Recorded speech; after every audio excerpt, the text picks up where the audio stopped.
yabona ayonto isuka enhloko yabo. So when I've seen lento yenzeka, more especially from the community, yabona, but it's diverse, yabona, but we decided to take it and combine it and be one, because ngawujongile but umuntu ebukela iya-reflecta kuye wonke somehow.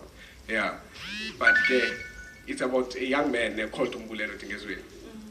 Yeah, Jonathan Tingezweni. Yeah, one who's been raised and bred and battered in a small township in Begweni.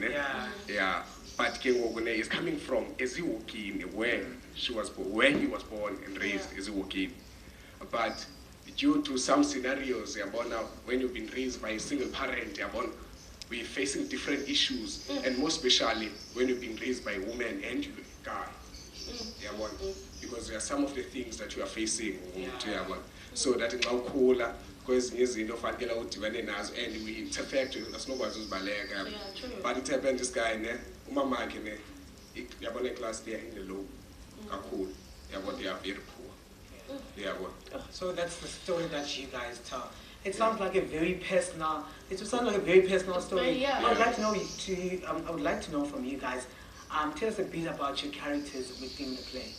Oh, Umbulelo, the story is all about Ubumbake. How Umbulelo grew up, and Umbulelo had to be a single parent and had to accept each and every father, each and every young thing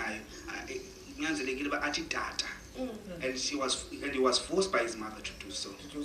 And about if about Umbulelo, they like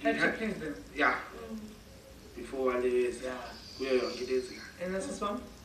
Well, I'm playing the character Tandiwe. Tandiwe is a cleaner. She works at a construction firm where Umbulelo works there. At the same time, so Tandiwe, she was quite curious, I can say, because she wanted to know more about life of Umbulelo. That's when Umbulelo started narrating his story. At the same time, I played the mother of Umbulelo, while Umbulelo was narrating, demonstrating what happened.